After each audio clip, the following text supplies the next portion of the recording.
নমস্কার, @joys cooking চ্যানেলে সকলকে স্বাগত। আজ বানাবো কালারফুল মাশরুম। মাশরুমের উপকারিতা অপরিসীম। এই রেসিপি বানানোর জন্য প্রথমেই নিয়েছি 1 বাটি মাশরুম। মাশরুমগুলো ভালো করে পরিষ্কার করে পাতলা পাতলা কেটে নিয়েছি। Baby corn, red yellow bell pepper, একটি ক্যাপসিকাম। তারপর এই তিনটিকে এইরকম করে কেটে নিয়েছি। আর লাগছে লঙ্কা কুচি, একটি বড় আলুটাকে ছোট ছোট টুকরো করে কেটে নিয়েছি।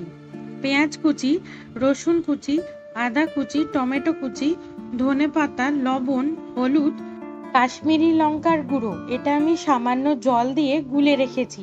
একটি তেজপাতা, সামান্য একটু গরম মশলা, সর্ষের তেল, 1 গ্লাস জল গরম করে তাতে সামান্য লবণ হলুদ দিয়ে মাশরুমগুলো 2-3 মিনিট হালকা সেদ্ধ করে নিয়েছি।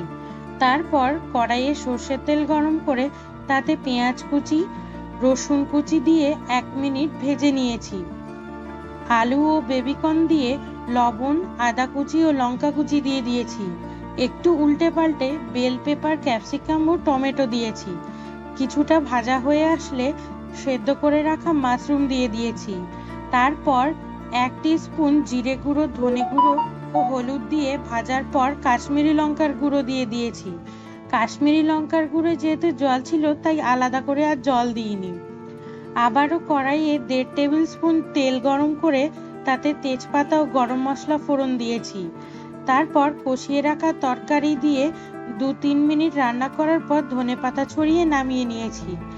এই রকম ভাবে কখনো মাশরুম খেয়েছেন নাকি? আমাকে কমেন্টে জানাবেন।